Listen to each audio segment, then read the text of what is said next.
A você que está presente hoje aqui na casa do nosso Senhor, aos irmãos que estão em casa nos assistindo pelas nossas redes sociais, a paz do nosso Senhor Jesus esteja com cada um de nós nesta noite, amém? Eu peço aos irmãos que se coloquem em pé e vamos dar início a um culto de louvor e gratidão a Deus. Vamos ler Salmos 29.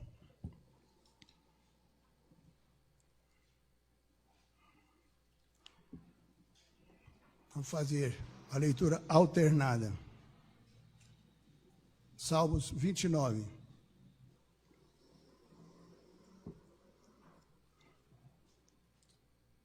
A palavra de Deus nos diz: tributai ao Senhor, filhos de Deus, tributai ao Senhor glória e força. Tributai ao Senhor a glória da divina nação. Adorai o Senhor na beleza da santidade. Ouve-se a voz do Senhor sobre as águas, troveja o Deus da glória. O Senhor está sobre as muitas águas. A voz do Senhor é poderosa. A voz do Senhor é cheia de majestade. A voz do Senhor quebra os cedros. Sim, o Senhor despedaça os cedros do Líbano. Ele os faz saltar na deserto dele. O Líbano e o Senhor, como boi selvagem. A voz do Senhor despedaça, despende chamas de fogo. A voz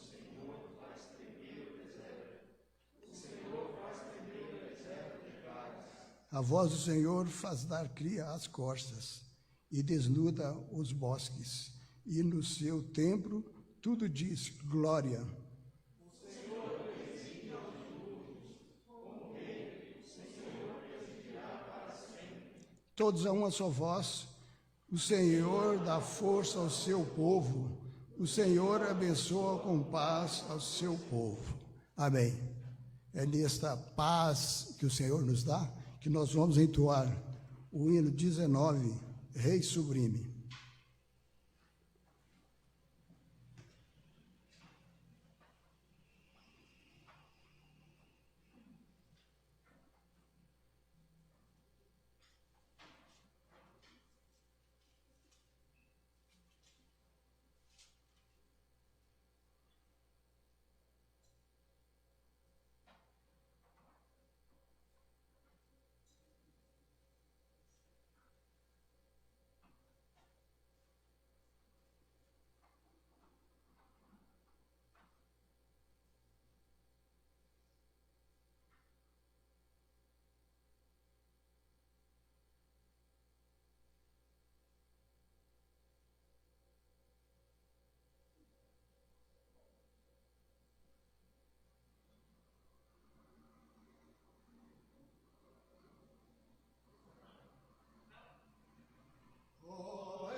Feche seus olhos, vamos orar ao Senhor nesta noite.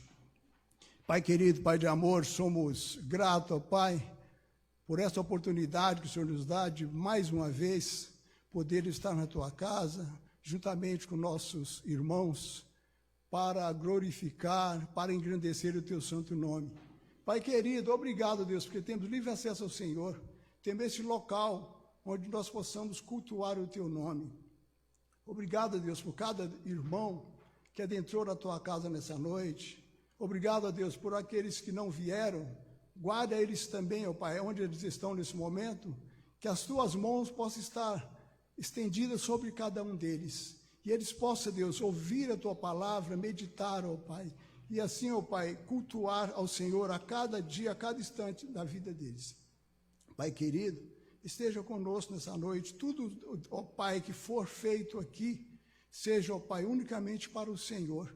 Não venha nada de nós mesmos, Deus, porque nós não merecemos nada, mas o Senhor é o Criador, é o Deus Supremo, o único e verdadeiro das nossas vidas. Pai querido, seja com cada um de nós, guia os nossos passos a cada dia. Abençoa, Deus, o mensageiro dessa noite, cuida dele, que a palavra, Deus, venha falar aos nossos corações. Pai querido, perdoa os nossos pecados, perdoa as nossas falhas e dirija nossas vidas a cada dia. A oração que eu te faço, agradecido, não em nosso nome, mas em nome e por amor de Cristo Jesus. Amém, Senhor. Amém. Os irmãos têm a bondade de sentar-se.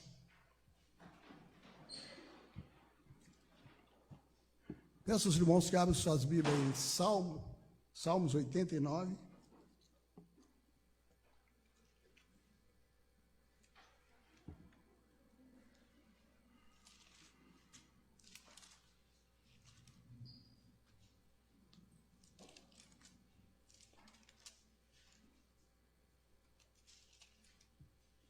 Salmos 89, de 1 a 6. Eu peço à comissão que vem à frente para os cânticos congregacionais.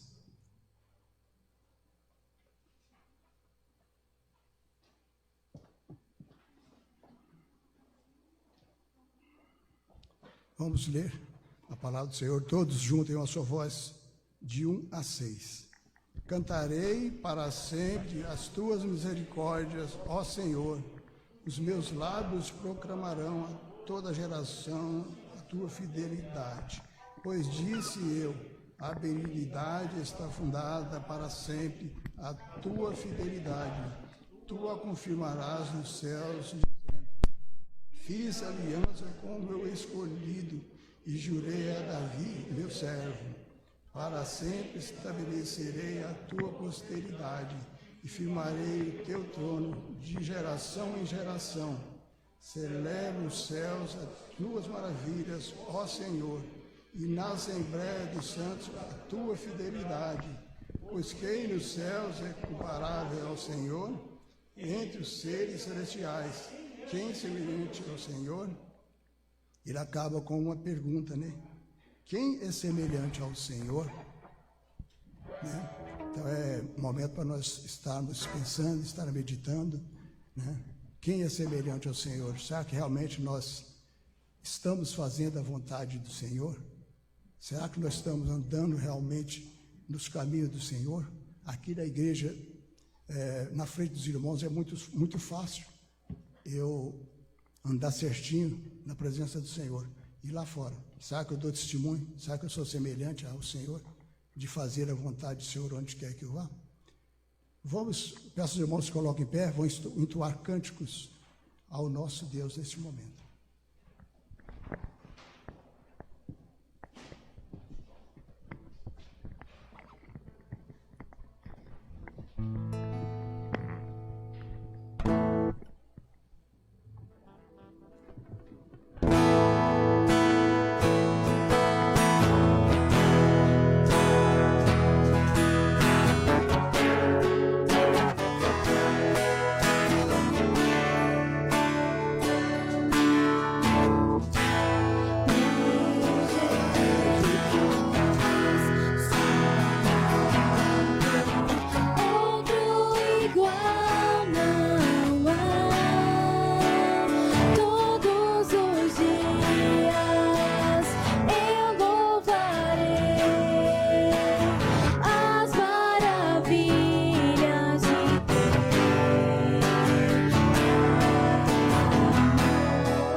És Rei poderoso que ama a justiça.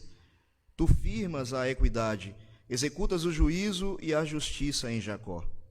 Exaltai ao Senhor nosso Deus e prostrai-vos ante o escabelo de seus pés, porque ele é santo. Moisés e Arão entre os seus sacerdotes e Samuel entre os que lhe invocam o nome, clamavam ao Senhor e ele os ouvia.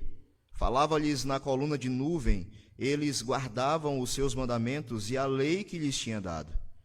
Tu lhes respondeste, ó Senhor, nosso Deus, fostes para eles Deus perdoador, ainda que tomando vingança dos seus feitos. Exaltai ao Senhor, nosso Deus, e prostrai-vos ante o seu santo monte, porque santo é o Senhor, nosso Deus. Feche os teus olhos, vamos orar ao nosso Deus mais uma vez. Senhor Deus, como é bom estar na tua casa, como é bom cultuar ao Senhor com liberdade, e como é bom ter a certeza em Cristo Jesus de que o Senhor recebe o nosso culto como aroma suave, de que o Senhor aceita as nossas orações, aceita os nossos louvores, e de que o Senhor fala aos nossos corações. A tua palavra, ela é suficiente para mudar as nossas vidas, transformar da forma que glorifica o teu nome. Portanto, nós estamos sedentos como teu povo, como teus filhos, a ouvirmos a tua voz nessa noite, a fim de que saiamos daqui edificados pela tua palavra e prontos para viver para a tua glória. É no nome de Jesus, o nosso Salvador, que nós oramos. Amém. Pode se sentar, meu irmão. Se você abrir qualquer vídeo de YouTube ou qualquer outra plataforma e for lá pesquisar jogadores de futebol profissional chegando no treino, você vai ver que sempre que um jogador famoso como o Neymar, o Messi, o Cristiano Ronaldo chega no treino, tem algumas crianças que estão ali para os abordarem e tirar foto e declarar que são fãs. E é impressionante como que você olhando para algumas crianças, você percebe a emoção nítida em seus rostos ali. Você percebe que alguns ficam boquiabertos, sem reação. Outros não conseguem sequer conter as lágrimas de tão emocionados que ficam diante de alguém que eles admiram tanto. É interessante como nós também ficamos fascinados diante de alguém que desempenha alguma função ou pratica alguma atividade que causa admiração a nós. Por exemplo, alguém que encontra um dinheiro na rua e procura o dono daquele dinheiro para devolver. É um ato que deveria ser comum, que deveria ser normal, mas nos provoca e nos causa admiração tal ato de bondade. Nós somos assim também, admiramos pessoas que são falhas, que são falíveis, que são pecadoras, mas que fazem alguma coisa que nos causa admiração ou alguma coisa que nós julgamos ser boa. Imagine você então diante de alguém que é perfeitamente bom, perfeitamente justo. Imagine você tendo a oportunidade de estar diante de um ser assim, de alguém que não tenha pecado, de alguém que não seja falho, de alguém que não seja falível. Imagine qual seria a sua postura, ou qual seria a sua manifestação de admiração. Se nós já ficamos maravilhados diante de pessoas falhas, demonstrando a bondade, imagine diante de um ser que não é falho, demonstrando bondade e justiça. Como que você ficaria? Como que você vislumbraria essa bondade? Como que você demonstraria admiração a essa pessoa? Sem dúvida, a nossa reação deveria ser a de nos prostrarmos, a de reconhecer quão bom esse ser é, quão bom essa pessoa é, quão boa essa pessoa é. Sem dúvida, a nossa reação deveria ser de louvar sem cessar a bondade e a justiça desse ser, dessa pessoa. Essas são características apresentadas do rei, presentes aqui nesse texto que nós acabamos de ler. Essas são características apresentadas do nosso rei, presentes no Salmo de número 99.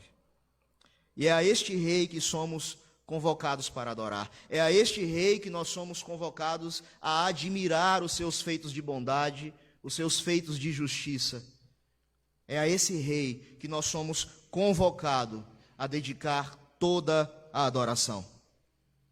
A mensagem anunciada pelo salmista nesse texto, ela é universal. O povo de Deus pode cantar esse salmo em qualquer contexto.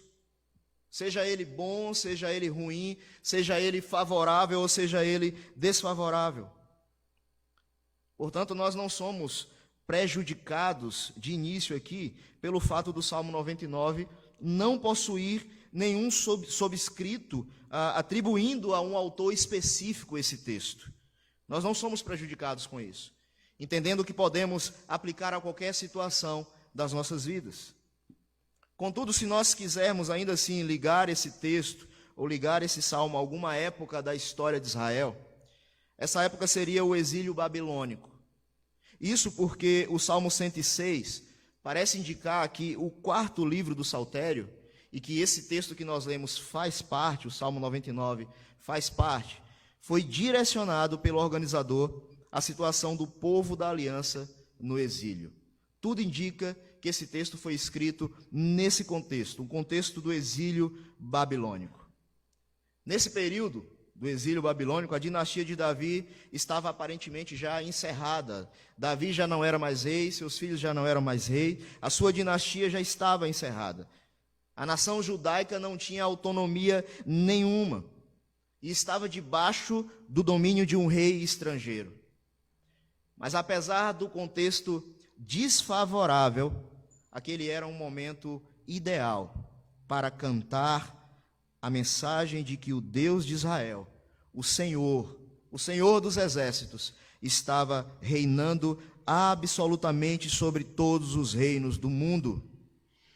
Portanto, o seu povo podia afirmar com toda a convicção que o Senhor, o Santo de Israel, reina.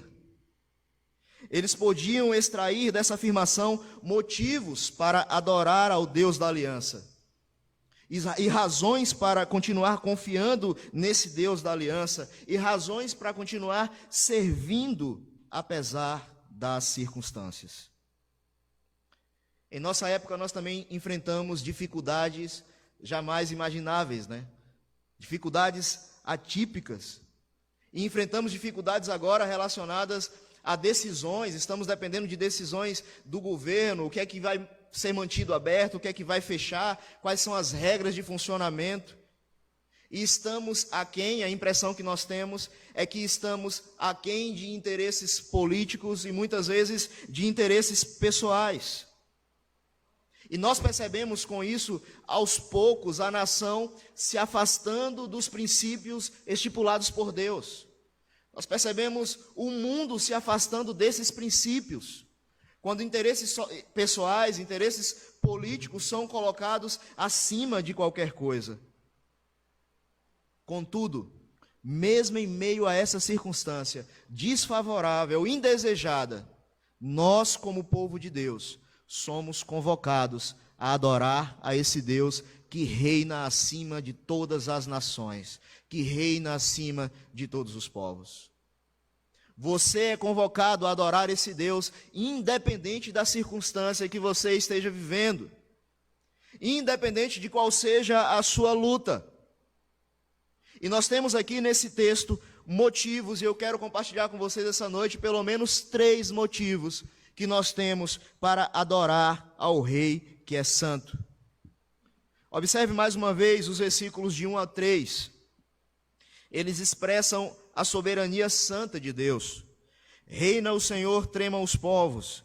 Ele está entronizado acima dos querubins, abale-se a terra. O Senhor é grande em Sião e sobremodo elevado acima de todos os povos.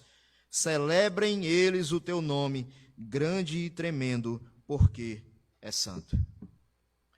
Esse texto ele começa afirmando que o Senhor reina. E para se referir a este rei, o salmista utiliza aqui o nome pessoal de Deus, Iavé. Iavé. Este nome ressalta a soberania e a autossuficiência de Deus. E isso quer dizer que ele não pode ser pressionado. Isso quer dizer que ele não pode ser controlado por ninguém. Isso significa que tudo o que ele faz de acordo com a sua própria vontade. Tudo que ele realiza de acordo com o seu próprio conselho, de acordo com a sua própria vontade. Além disso, o nome Yahvé também fala da relação de Deus com o seu povo. O Senhor escolheu Israel para ser o seu povo e estabeleceu uma relação pactual com eles. O Salmo nos fala da extensão do reinado do Senhor. Ele é exaltado sobre todos os povos. Todas as nações estão debaixo do seu governo. Todas as nações estão debaixo do governo soberano de Deus, do Deus Yahvé, mesmo que elas não saibam disso. Mesmo que elas não se atentem para isso. Todos os governos estão debaixo da autoridade, estão sendo governados por Yahvé. Todos os reis da terra, todos os líderes da terra são apenas vassalos do grande rei. Assim como o destino das nações, o coração dos reis é dirigido também pela vontade do Senhor. O coração e a vontade e as decisões tomadas pelos governos, pelas lideranças, são também dirigidas pelo Senhor. O salmista está fazendo aqui uma corajosa afirmação: o Deus de Israel reina sobre todos os povos. No mundo, esse reinado universal do Senhor tem sua sede em Israel, mais especificamente no seu templo em Jerusalém. É isso que o salmista quer dizer quando afirma que Yahvé está entronizado entre os querubins. E esta é uma clara referência à Arca da Aliança, que representava a presença de Deus no meio do seu povo. E Deus mesmo havia afirmado que falaria com Moisés do meio dos querubins que estavam na tampa da arca, também conhecida como o propiciatório, você deve se lembrar disso.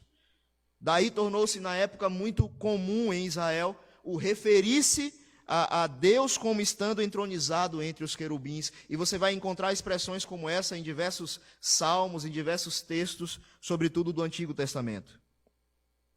A ideia de que o reinado universal de Deus tem a sua sede em Jerusalém é reafirmada quando o salmista declara que o Senhor é grande em Sião.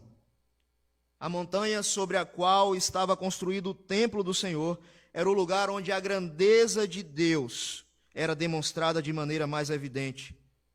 Contudo, o Deus Yahvé, o Senhor que governa sobre todos os povos, nunca poderia ser considerado um Deus local, ou sequer poderia ser confinado a um templo, a uma estrutura feita por mãos de homem.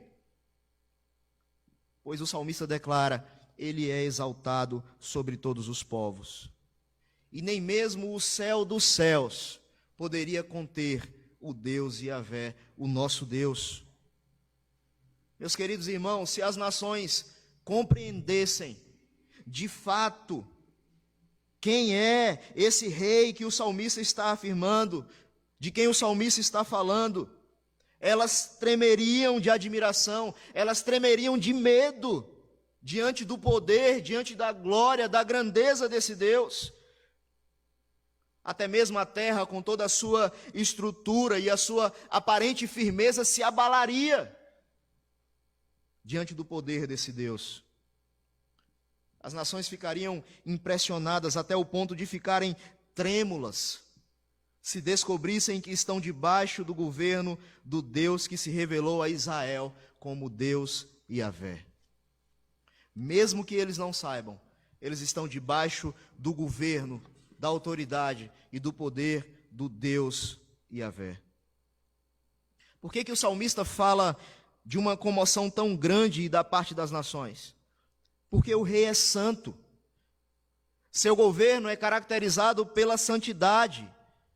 No versículo 3, o salmo se refere ao nome do Senhor. Esse nome é a revelação de Deus e é equivalente ao próprio Deus.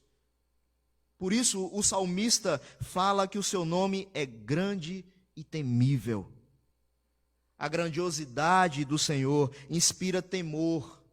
naqueles que vislumbram a sua santidade. A grandiosidade do Senhor inspira temor naquele que vislumbra a sua santidade. Quase sempre nós pensamos em santidade em termos de moralidade. Entretanto, a moralidade é apenas um dos aspectos da santidade de Deus. Quando afirmamos que Deus é santo, estamos falando da distinção que existe entre o Criador e a criatura, entre o Criador e a criação. Dizer que o reinado de Deus é santo é afirmar que ele governa diferente do homem, diferente de qualquer autoridade humana. E essa distinção é demonstrada no seu poder, na sua soberania, bem como na sua perfeição ética. Ele é exaltado, ele é grande, ele é santo. Quem não tremeria diante desse rei? Quem não se abalaria de temor diante desse rei? Talvez o caso que melhor ilustre a grandeza ou essas verdades ditas aqui seja a libertação do povo de Israel da terra do Egito. Yahvé desceu ao Egito como um rei guerreiro e batalhou contra o rei egípcio. O Senhor tirou o seu povo da terra da escravidão, e lá em Deuteronômio 26, versículo 8, diz que com mão poderosa e forte braço, em meio a grande espanto e pavor, com sinais maravilhosos e prodígios. O faraó não sabia, mas até a decisão dele de impedir o povo de sair do Egito vinha do Deus Yahvé, do Senhor que governa todas as nações. Faraó não sabia, mas ele estava debaixo do propósito do Deus que governa todas as nações. A nação egípcia tremeu, se abalou quando se viu diante de tanta e da santa soberania de Yahvé. A nação egípcia se abalou.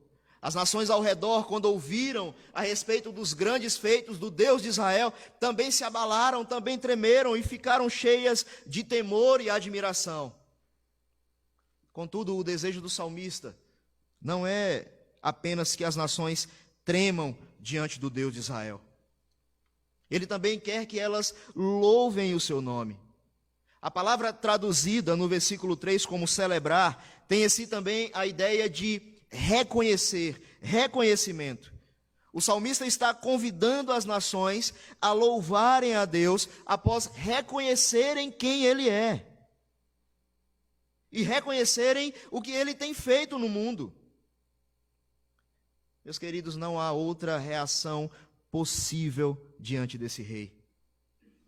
Até mesmo o grande Nabucodonosor, quando teve um vislumbre da santa soberania de Deus, do Deus de Israel, ele louvou ao rei do céu, ao rei do povo de Israel, ao rei Yahvé, e reconheceu que ele não era nada diante do Deus que era tudo.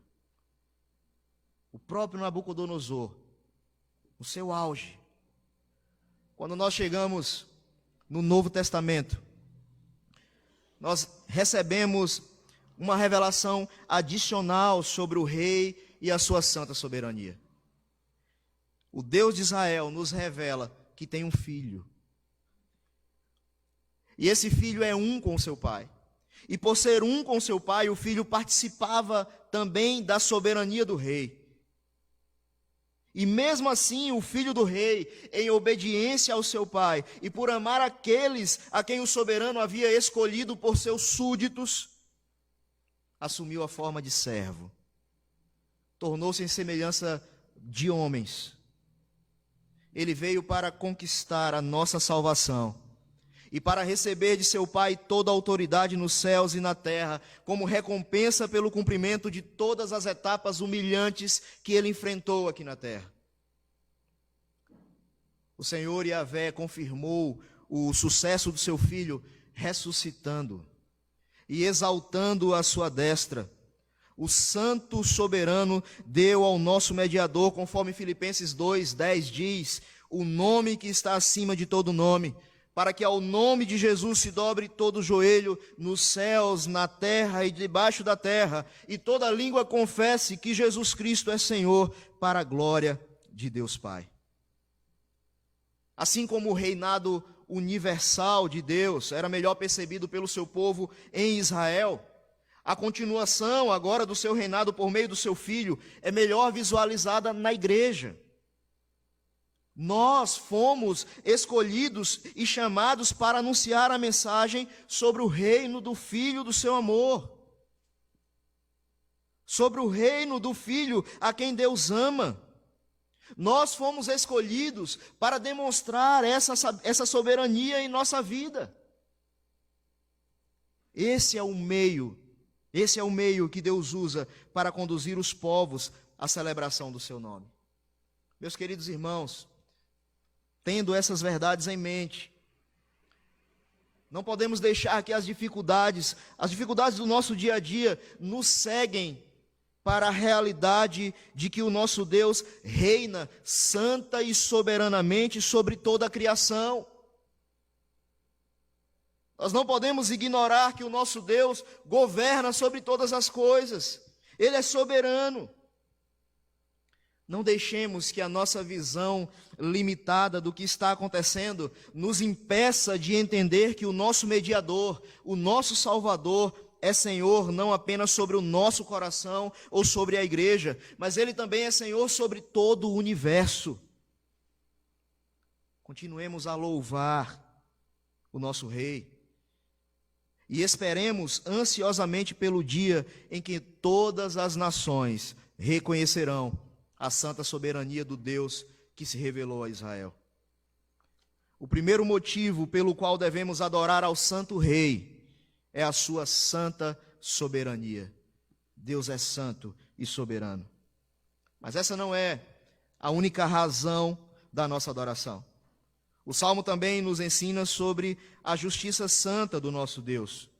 Porquanto, o segundo motivo pelo qual devemos adorar ao Rei é a sua justiça santa. Observe mais uma vez os versículos 4 e 5. Eu te convido a ler comigo, todos numa só voz, versículos 4 e 5.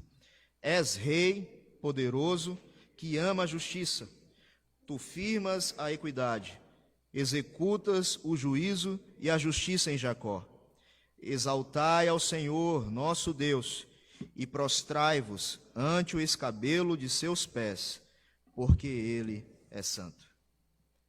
Atualmente a ideia de soberania pode causar espanto, né? Pode nos assustar, principalmente porque nós temos notícia de tantos desmandos efetuados por governos que se exaltaram, que se acharam superiores a tudo e a todos, e se tornaram com isso totalitários. Nós temos maus exemplos de governos assim, desde os cruéis reis lá da Assíria, até os impiedosos ditadores modernos que conhecemos pela história. Nós temos farta demonstração de que soberania pode ser algo muito ruim. Mas não é assim com Yahvé. Não é assim com o nosso Deus. Os primeiros versos do Salmo já nos ensinaram que a soberania do nosso Rei é caracterizada por santidade. Agora o salmista trata do aspecto moral da santidade do Rei, demonstrado na sua justiça. O Salmo afirma que o Senhor é o Rei poderoso que ama a justiça. Ele é o Rei poderoso que ama a justiça. Se nós traduzíssemos essa frase literalmente, como nós encontramos na versão Almeida Corrigida Fiel, diríamos que o poder do Rei ama a justiça. E essa é a melhor tradução. O poder do Rei ama a justiça. Essa metáfora mostra que o Senhor emprega a sua força na produção da justiça. O salmista reforça essa ideia na linha seguinte, ao dizer que Yahvé é quem estabelece a equidade. Yahvé é quem estabelece a equidade. Esses dois termos trazem à mente a imagem de um rei juiz, um rei que julga, sentado no seu trono, julgando os casos trazidos diante dele por seus súditos. E a Bíblia nos mostra que os reis humanos de Israel, representantes do rei divino, tinham funções semelhantes, funções jurídicas. Davi e Salomão são os melhores exemplos disso. Contudo, a justiça que eles efetuavam por meio de seus vereditos não tinham origens nele mesmo, e é isso que eu queria que você compreendesse. Todo ato de bondade, todo ato de justiça, toda decisão tomada por esses reis terrenos, não tinha origem neles mesmos. Ela era produzida pelo Senhor.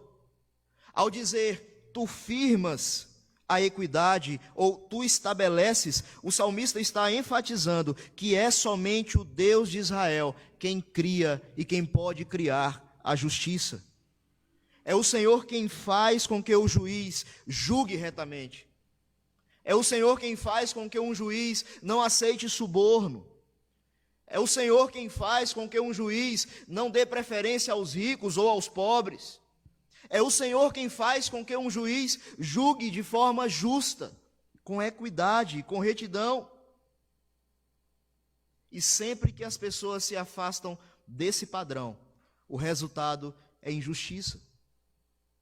Sempre que um juiz, que um líder, que um governo se afasta desse padrão, o resultado não pode ser outro a não ser injustiça.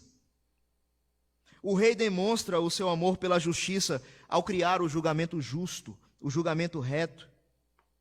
Ele também faz isso ao executar obras de juízo e de justiça em Jacó. Israel recebeu do Senhor a sua lei. O único critério de julgamento é essencialmente justo. A partir desse momento, Moisés e seus auxiliares passaram a julgar o seu povo. Depois deles vieram outros juízes, outros reis que deram continuidade a esse trabalho. Entretanto, um observador atento concluiria o seguinte, que em última análise, era Deus quem estava executando atos de juízo e justiça. Compreende, irmãos? Todo ato de justiça manifestado pelos líderes humanos não tinha uma origem neles mesmos, e sim em Deus, ao nosso Deus que é justo. Assim como a santa soberania do rei é percebida de forma mais clara em Israel, a sua santa justiça também é demonstrada de forma mais plena em Jacó. Como o próprio Abraão disse uma vez, o Senhor é o juiz de toda a terra. Qualquer ato de justiça, qualquer ato de retidão provém do Senhor, é obra do Senhor, do Deus Yahvé. Sem o seu agir, sem o seu operar, não haveria retidão. Sem o seu agir, não haveria justiça na terra. Sem o seu agir, não haveria justiça, retidão e equidade sobre qualquer coisa ou qualquer assunto que você esteja envolvido. Todo ato de justiça, toda justiça provém do Deus Yahvé. Todo ato de justiça provém do Deus Yahvé. É no meio dos seus súditos, é no meio dos seus fiéis, que os atos justos do Senhor são demonstrados mais perceptivelmente. É no meio da sua igreja, é no meio do seu povo.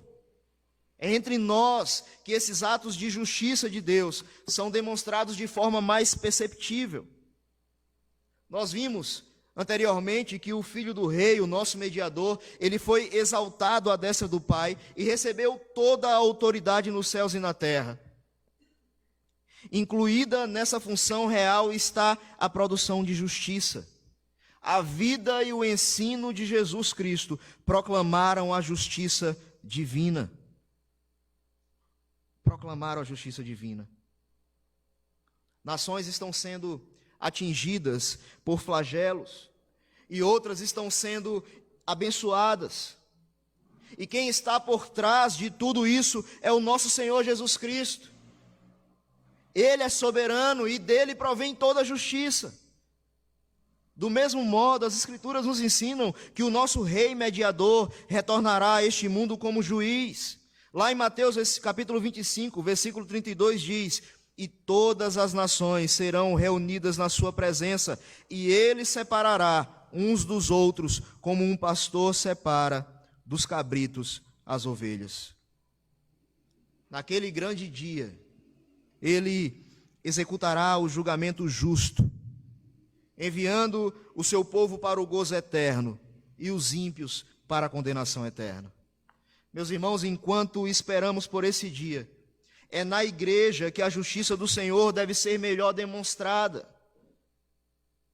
É por isso que o apóstolo Paulo repreendeu aos coríntios quando soube que eles estavam recorrendo a tribunais seculares, quando eles mesmos deveriam julgar seus casos baseados no padrão justo de Deus. O nosso Deus é justo, perfeitamente justo. No versículo 5, o salmista fala mais uma vez da santidade do Senhor. A sua justiça é santa, pois ela não é como a dos homens. O Senhor é infinitamente mais justo que qualquer ser humano. A percepção da santidade do Senhor, demonstrada na sua produção de justiça, conduz o seu povo à adoração. Eu queria que você se atentasse a essa frase. A percepção da santidade do Senhor, demonstrada na sua produção de justiça, conduz o seu povo à adoração. E é por isso que o salmista faz um segundo convite à adoração. O primeiro estava relacionado à santa soberania de Deus e era dirigido a todas as nações.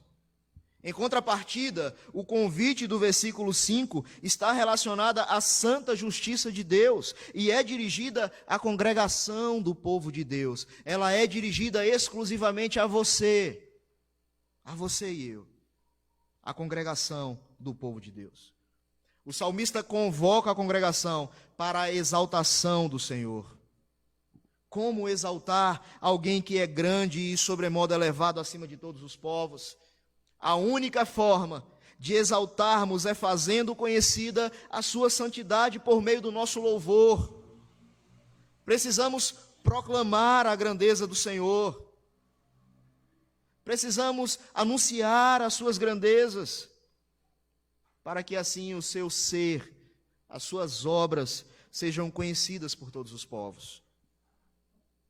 Apesar da exaltação ser uma parte importantíssima na adoração, ela não é a única. Ela é complementada pela atitude descrita no Salmo como prostrar-se diante do rei.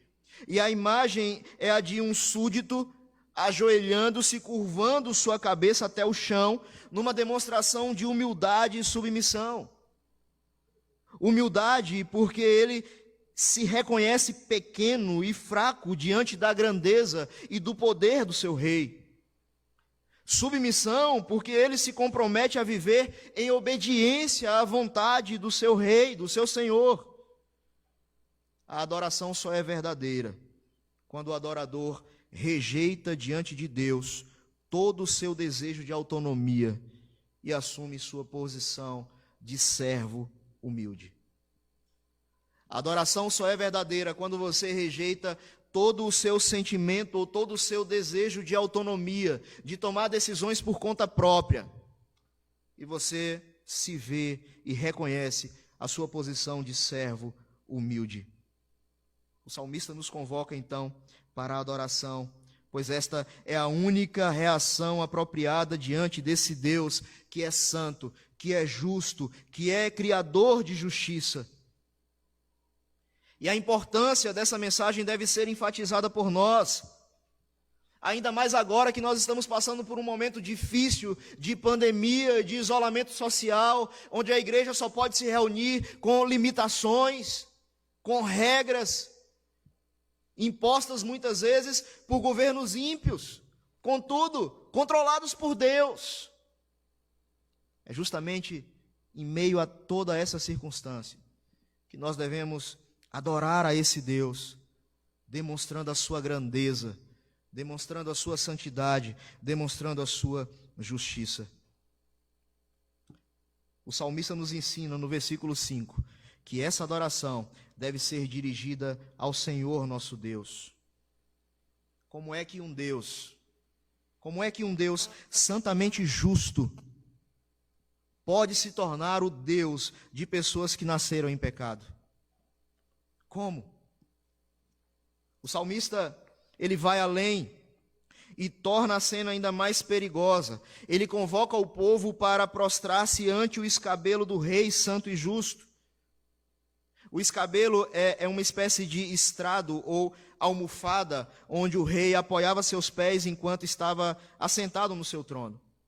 E na Bíblia nós temos várias figuras que são chamadas de estrado dos pés de Deus, como por exemplo a terra, como por exemplo Israel, Jerusalém, o templo, e até mesmo a Arca da Aliança é chamada de estrado dos pés de Deus. No nosso texto, o escabelo dos pés, citado pelo salmista, o escabelo dos pés do Senhor, parece ser o Monte Sião. E nós percebemos isso quando levamos em conta a linguagem usada no versículo 9, onde o santo monte do Senhor é o lugar onde os adoradores devem se prostrar. Tanto a expressão nosso Deus, quanto a imagem do estrado de seus pés, expressa a ideia de que o povo deveria se aproximar de Deus.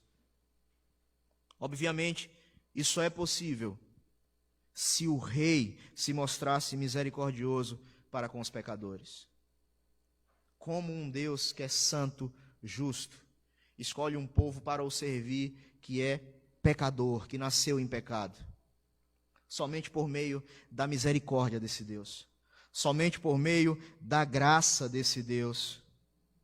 E foi precisamente essa atitude que o Deus de Israel exerceu em relação ao seu povo. E isso nos leva ao último ponto dessa mensagem. O último motivo pelo qual nós devemos adorar ao Rei, pelo menos o último motivo nessa noite, pelo qual nós devemos adorar ao Rei, é a sua graça santa. Leia mais uma vez comigo os versículos 6 até o 9, todos juntos. Moisés e Arão entre os seus sacerdotes, e Samuel entre os que lhe invocam o nome, clamavam ao Senhor, e ele os ouvia. Falava-lhes na coluna de nuvem, eles guardavam os seus mandamentos e a lei que lhes tinha dado. Tu lhes respondeste, ó Senhor, nosso Deus, foste para eles Deus perdoador, ainda que tomando vingança dos seus feitos. Exaltai ao Senhor nosso Deus e prostrai-vos ante o seu santo monte, porque santo é o Senhor nosso Deus. Após falar da soberania e da justiça do rei, associadas à santidade divina, o salmista mostra nessa última parte do salmo como a bondade do Senhor foi experimentada pelo seu povo. Ele descreve eventos e personagens marcantes da história de Israel que exemplificam a graça divina e conclui com seu terceiro convite ao louvor e com a terceira afirmação da santidade de Deus. Para falar da graça do Deus de Israel, o salmista traz à memória à congregação grandes nomes da história da redenção. Ele afirma que Moisés e Arão estavam entre os sacerdotes de Deus. E apesar de Moisés ter exercido funções sacerdotais, antes de seu irmão ser ungido sumo sacerdote, a ênfase aqui não parece estar no sistema sacrificial, mas sim numa outra característica do sacerdócio, que é a intercessão. Moisés intercedeu a Yahvé em favor do povo e fez isso várias vezes. E você pode comprovar isso lá em Êxodo capítulo 32. Nós temos um exemplo que foi no episódio em que o povo fez o bezerro de ouro. Deus se irou contra o povo e afirmou que o destruiria. Moisés se colocou entre o Senhor e os israelitas e rogou que ele os perdoasse. E após muitas orações, Deus respondeu a Moisés positivamente, afirmando que permaneceria no meio de Israel e perdoaria o seu povo. Samuel também é destacado aqui no texto pelo salmista, alguém que foi também respondido por Deus. Você pode comprovar isso em 1 Samuel 7 ou 1 Samuel 12. Além de demonstrar sua bondade, respondendo aos intercessores misericordiosamente, Deus também foi gracioso ao revelar o seu ser e a sua lei a Israel. E aí o salmista traz aqui à memória da congregação os momentos em que Moisés estava numa tenda. Você pode ver isso lá em Êxodo 33. E a coluna de nuvem descia e punha-se à porta da tenda e o Senhor falava com Moisés. O versículo 7 afirma que eles guardavam a lei do Senhor. Além de receberem revelação especial da parte de Deus por meio de Moisés, eles também foram capacitados, o povo foi capacitado por Deus a cumprirem as suas exigências, as exigências divinas. Entretanto, meus queridos irmãos, até esses homens citados aqui, Moisés, Samuel, Arão, grandes homens de Deus, eles eram pecadores. Eles, assim como todos os homens nascidos em pecado, estavam impossibilitados de se relacionar com um Deus santo, com um Deus justo, com um Deus soberano. Eles necessitavam da graça do Senhor. E foi exatamente isso que eles receberam de Yahvé. Deus demonstrou a sua graça ao lhes responder. Deus demonstrou a sua graça ao ser para eles um Deus perdoador. Ele removeu e levou embora o pecado do seu povo. E essa mesma expressão é afirmada por Moisés, quando ele descreve o Senhor que acabara de passar por diante dele, lá em Êxodo 34, Moisés disse: Senhor, Senhor, Deus compassivo, clemente e longânimo, e grande em misericórdia e fidelidade, que guarda a misericórdia em 1000 gerações, que perdoa a iniquidade, a transgressão e o pecado, ainda que não inocenta o culpado, e visita a iniquidade dos pais nos filhos e nos filhos dos filhos, até a 3ª e 4ª geração. Além disso, meus queridos, a graça de Deus é demonstrada no fato de que Deus toma vingança dos feitos do seu povo. Apesar de visitar a iniquidade dos pecados ou dos pecadores remidos, cometidos pelos pecadores remidos, o Rei Santo nunca punirá o seu povo com um castigo eterno. O Rei Santo não puniu o seu povo com um castigo eterno e nunca punirá os seus eleitos com um castigo eterno. E isso é demonstração de graça desse Deus. E isso é demonstração de bondade e de misericórdia. O povo de Deus desobedeceu o Senhor, foram castigados, mas não eternamente. A Bíblia nos diz que o nosso Deus, Ele disciplina aqueles que Ele ama. O nosso Deus disciplina aqueles que Ele ama. Mesmo diante de toda a grandeza, de toda a santidade da graça do Senhor, dispensada a estes homens, Moisés, Arão, Samuel, e ao povo também representado por eles ali, precisamos reconhecer que a história não está completa se não mencionarmos mais uma pessoa. A principal pessoa.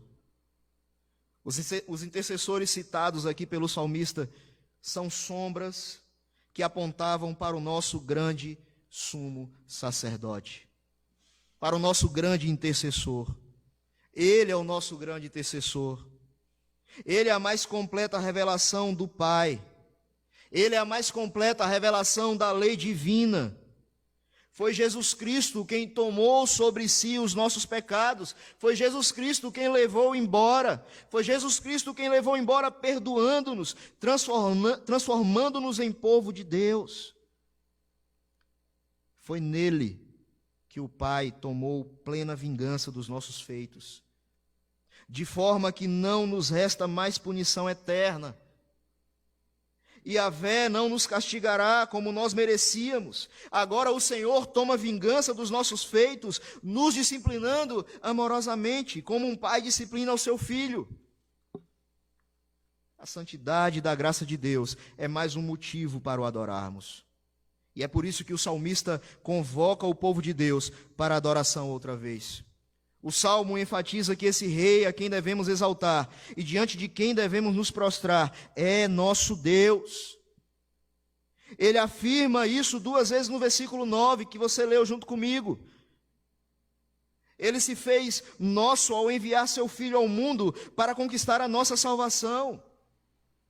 A ideia aqui de proximidade é declarada novamente no Salmo, no versículo 9. O povo de Deus deve se prostrar diante do seu santo monte. É a santa graça de Deus, plenamente revelada em Cristo Jesus, que nos abre acesso à sala do trono, que nos abre acesso à sala do Rei, à presença do Rei. Pecadores medrosos, agora transformados em adoradores confiantes pelo grande sumo sacerdote. Podemos adentrar livremente até o trono da graça. Podemos adentrar livremente até a presença do Rei dos Reis, do Deus Yahvé, do Deus que governa sobre todas as nações, do Deus que tem o controle de tudo o que está acontecendo em suas mãos. Todas as mortes, todos os contaminados, todos os que não foram contaminados, todos os que serão ainda, todos os que morrerão ainda, tudo está sob o seu domínio, sob o seu controle. E é esse Deus, esse Rei soberano, que é o nosso Deus. E é esse Deus que nós devemos adorar. E é esse Deus que nós devemos nos prostrar, nos achegar, por meio do nosso sumo sacerdote, o Senhor Jesus Cristo. Deus nos transformou em adoradores que o adoram em espírito e em verdade. Deus nos transformou em adoradores que o adoram em espírito e em verdade. Nós podemos ficar impressionados diante de pessoas que admiramos, como os exemplos que citamos aqui no início. Podemos ficar impressionados diante de feitos admiráveis. Podemos nos alegrar quando vemos justiça sendo feita, ou quando nós vemos pessoas justas assumindo um governo ou uma posição de liderança. Podemos ficar encantados com atitudes bondosas direcionadas a nós. Entretanto, meus queridos irmãos, nós devemos sempre nos lembrar que tudo isso aponta para o nosso Rei Santo, que é soberano sobre toda a sua criação, que é santamente justo e criador da justiça e que trata o seu povo com graça. Não esqueçamos dessa verdade. Mesmo quando estivermos em um contexto desfavorável, como era o caso do povo de Deus no exílio, quanto mais adoramos ao Rei Santo, soberano, justo e bondoso, mais tranquilos ficaremos em meio à circunstância que essa vida nos traz. As circunstâncias adversas não nos tiram sono, não nos deixam perturbados quando nós estamos empenhados na adoração do nosso Senhor. Quando estivermos em um cenário hostil, quando não virmos justiça sendo efetuada, quando tivermos a impressão de que tudo está desmoronando ao nosso redor, precisamos nos lembrar de que o Senhor reina, de que o nosso Deus reina, que o nosso Deus é Rei, soberano, domina sobre todas as coisas, governa todas as coisas, controla todas as coisas. Quando as coisas estiverem fugindo do nosso controle, quando nós percebermos que não temos em nós recurso para solucionar os nossos problemas, quando percebermos que não temos recursos em nós mesmos para solucionar os problemas da nossa igreja, os problemas da nossa casa, da nossa família ou dos nossos amigos, precisamos adorar ao Senhor, reconhecendo sua soberania, sua justiça e a sua graça. É em meio à situação desfavorável que o povo de Deus se prostra em adoração ao Deus que é soberano, que é justo e que é bondoso. Meus queridos, sobram-nos motivos para adorar ao nosso Rei. São inúmeros motivos que temos para adorar ao nosso Rei que é bondoso, que é justo, que é santo. Não há outra reação possível para aqueles que viram o Senhor em sua santidade. Como Isaías, nós nos prostramos diante daquele que é santo, reconhecemos nossa finitude diante do Rei exaltado e prontificamos-nos a servir fielmente ao nosso Deus soberano. Eu quero encerrar essa mensagem com um texto que está em Apocalipse 15, versículos 3 e 4, que diz assim: entoamos a ele o cântico de Moisés, servo de Deus, e o cântico do Cordeiro, dizendo: Grandes e admiráveis são as tuas obras, Senhor Deus Todo-Poderoso. Justos e verdadeiros são os teus caminhos, ó Rei das nações. Quem não temerá e não glorificará o teu nome, ó Senhor? Pois só tu és santo. Por isso, todas as nações virão e adorarão diante de ti, porque os teus atos de justiça se fizeram manifestos. Glórias ao nosso Deus, glórias ao Deus Yahvé, que é santo, que é justo, que é soberano e que é bondoso. Que Deus nos abençoe. Que Deus nos abençoe a viver essas verdades trazidas aqui pelo salmista nessa noite.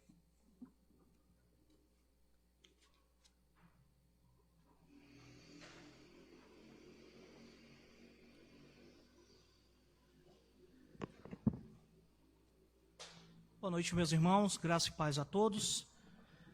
A partir desse momento nós estaremos nos preparando para participar da mesa do Senhor. Então eu peço aos irmãos que, em atitude de contrição, estejam em oração, clamando misericórdia.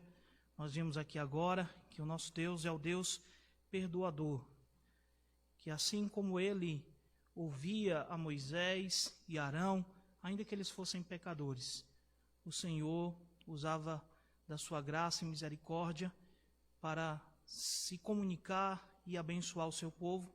E da mesma forma nós também usufruímos desse mesmo benefício, porque através do nosso Senhor Jesus Cristo, nós temos não só o perdão, mas a intercessão constante. Então feche os seus olhos, vamos orar ao nosso Deus. Enquanto isso, me preparo aqui para iniciarmos o momento de louvor, o momento de participação da ceia, melhor dizendo. Eu quero chamar aqui à frente os meus irmãos presbíteros, Paulo e Cleiton, que juntamente com o nosso irmão presbítero Hélio vão nos ajudar na distribuição dos elementos. Mas eu queria fazer a leitura de um texto bíblico na carta de Paulo aos Coríntios, capítulo 11, onde Paulo dá algumas instruções à igreja de Corinto acerca da celebração da ceia. E ele diz assim a partir do versículo 23, porque eu recebi do Senhor o que também vos entreguei, que o Senhor Jesus, na noite que foi traído, tomou o pão, e tendo dado graças, o partiu e disse, isto é o meu corpo que é dado por vós, fazei isto em memória de mim. Por semelhante modo, depois de haver ceado, tomou também o cálice, dizendo, este cálice é a nova aliança no meu sangue. Fazei isso todas as vezes que o beberdes, em memória de mim. Porque todas as vezes que comerdes este pão e beberdes o cálice, anunciais a morte do Senhor até que ele venha. Por isso, aquele que comeu o pão ou bebeu o cálice do Senhor indignamente, será réu do corpo e do sangue do Senhor. Examine-se, pois, o homem a si mesmo, e assim coma do pão e beba do cálice. Examine-se, pois, o homem a si mesmo. Com essas recomendações e orientações do apóstolo Paulo, eu convido você que está aqui conosco hoje, participando deste culto. Certamente os irmãos que estão em casa não estarão usufruindo desse benefício, mas aqueles que estão hoje, particularmente aqui, fechem seus olhos e cumpram a recomendação do apóstolo Paulo. Examine-se a si mesmo e coma do pão e beba do cálice. Vamos orar silenciosamente.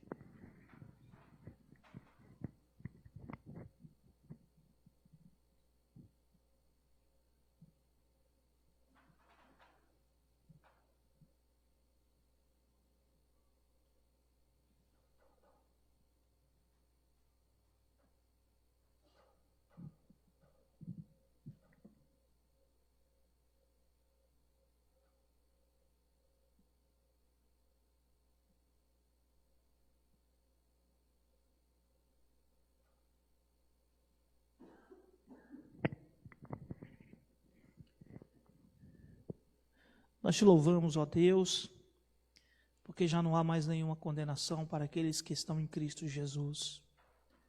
Te louvamos ainda, Senhor Deus, porque em Cristo todos os nossos pecados nenhum sequer foi deixado de fora, mas todos os nossos pecados foram punidos, todos os nossos pecados foram perdoados. Então nós nos confiamos nisso, ó Pai, não nos nossos méritos, mas naquilo que Cristo fez na cruz.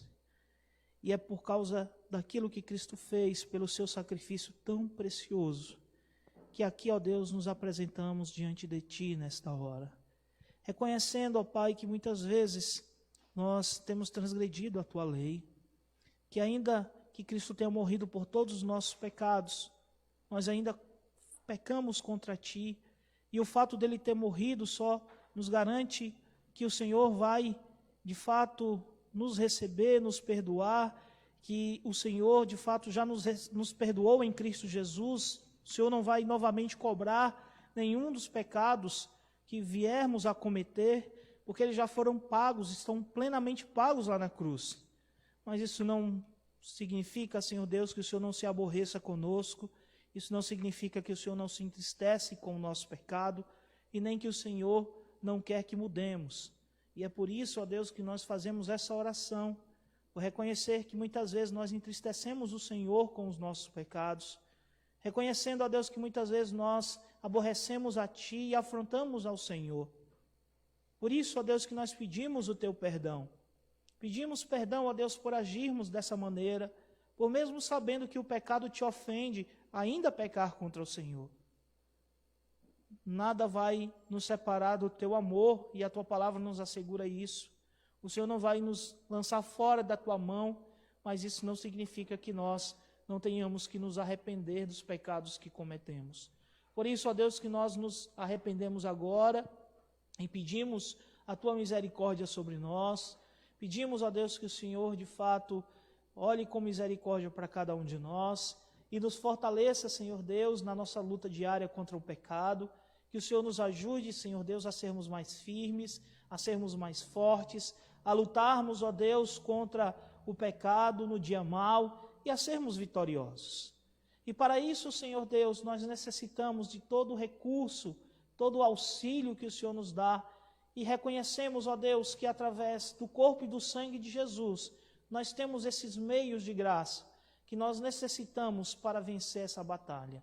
Portanto, Senhor Deus, nos perdoa e nos permite nesta noite participar da Tua mesa, não com um coração pesado, mas com um coração aliviado. Aliviado porque o Senhor nos perdoou e nos recebe por meio de Cristo Jesus.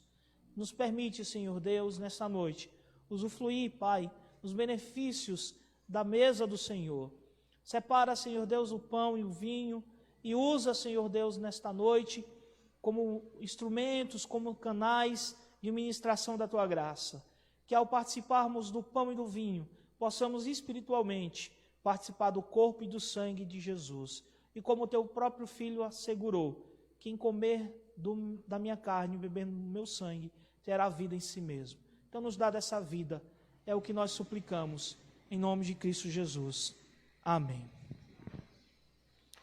Meus irmãos, como nós acabamos de ler no texto sagrado, na noite que o Senhor foi traído, Ele pegou o pão, partiu, deu aos discípulos, dizendo: isso é o meu corpo que é dado por vós. Fazei isto em memória de mim. Então todos que estão aqui presentes, estão em plena comunhão com o Senhor, são convidados a participar do corpo de Cristo.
Alguém não foi servido?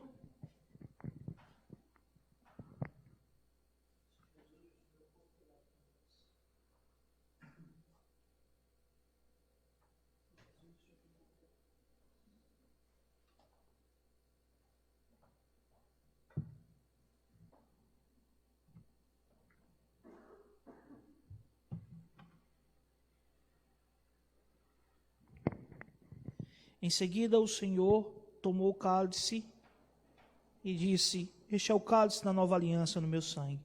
Fazei isso todas as vezes que o beberdes em memória de mim. Este é o cálice da nova aliança, que representa o sangue de Jesus que seria derramado em favor dos pecadores. Então, você que participou do corpo do Senhor Jesus, é convidado também a tomar do cálice do seu sangue.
Alguém não foi servido?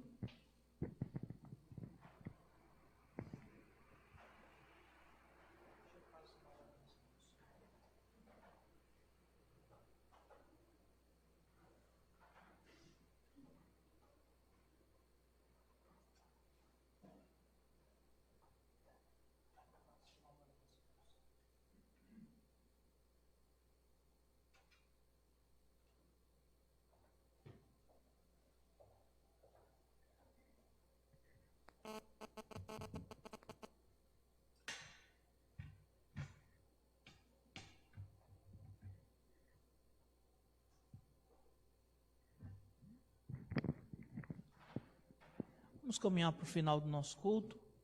Nós vamos cantar o hino Rude Cruz.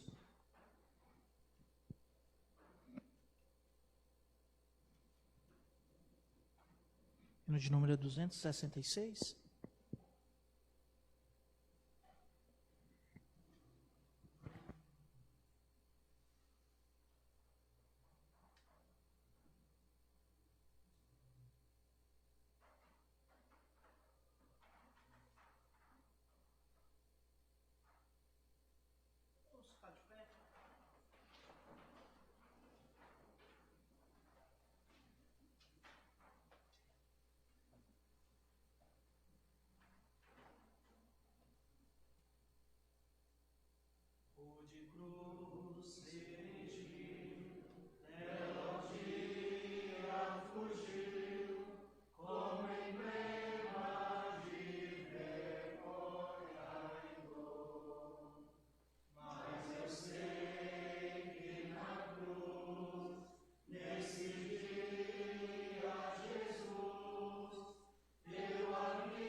Vamos orar, meus irmãos.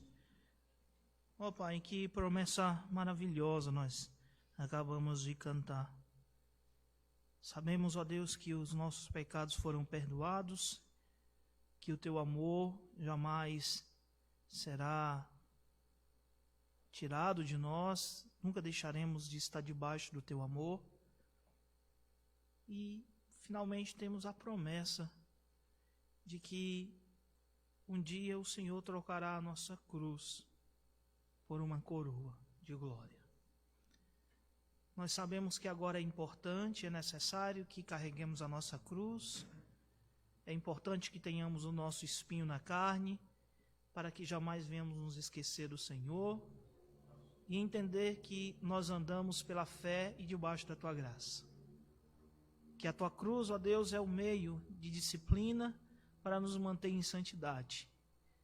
Mas quando tudo chegar ao fim, o Senhor nos tirará o peso e a dor e nos dará a Tua coroa de glória. Que coisa maravilhosa.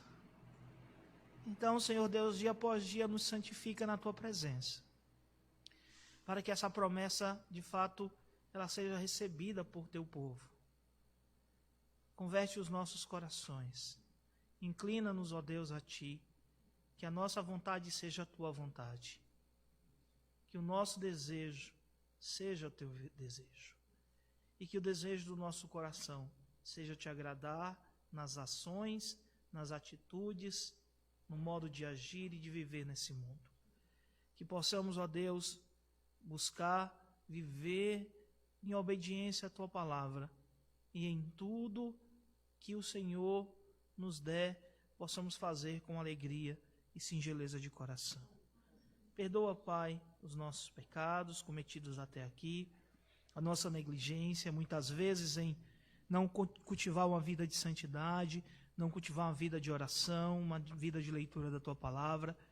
Reconhecemos, ó Deus, que nós somos muito falhos nisso e pedimos, ó Deus, o Teu perdão e pedimos a Tua graça, que nos capacita, para que possamos, ó Deus, a partir de agora, de hoje, termos uma atitude diferente.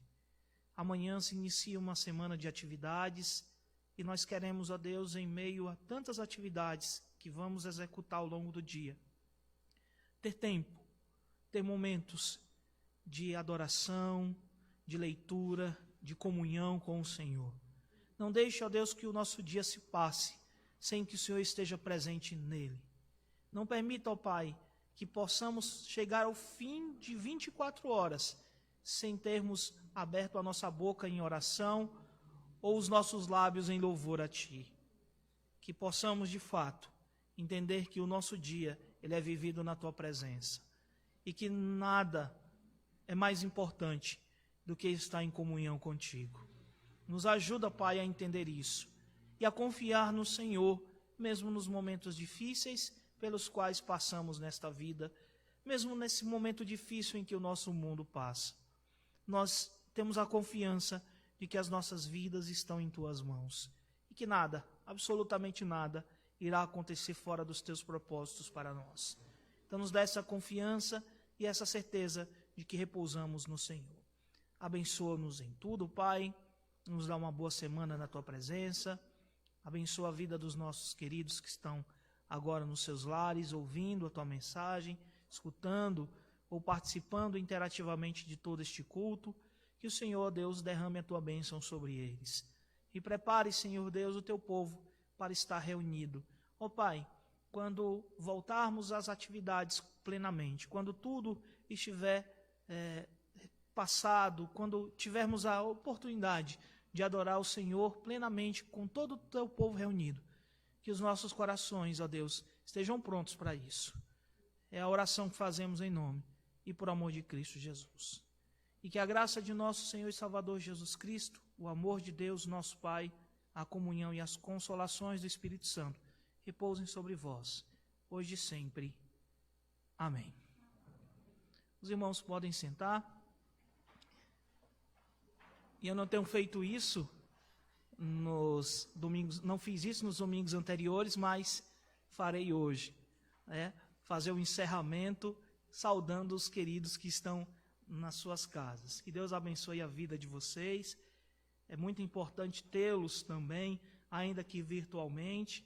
Nós não conseguimos saber quantos irmãos estão participando desse culto de suas casas, mas sintam-se abraçados, sintam-se queridos por nós que estamos aqui, não é, irmãos? Nós gostaríamos certamente de tê-los aqui conosco, mas devido a todas as circunstâncias, nós temos que manter essa limitação e continuem a orar por nós, a orar pela igreja, a orar pelo nosso país, para que tudo isso possa se resolver o quanto antes e possamos ter a nossa igreja cheia novamente, com todos os irmãos. Um grande abraço a todos que ficam em casa, que a paz do Senhor reine sobre a vida de todos vocês e até as programações da semana. Na quinta-feira, especialmente, o nosso estudo bíblico, que é transmitido tanto pelo Facebook quanto pelo YouTube. E no domingo, à noite, o nosso culto de adoração às 19 horas. Fiquem na paz do Senhor. Amém.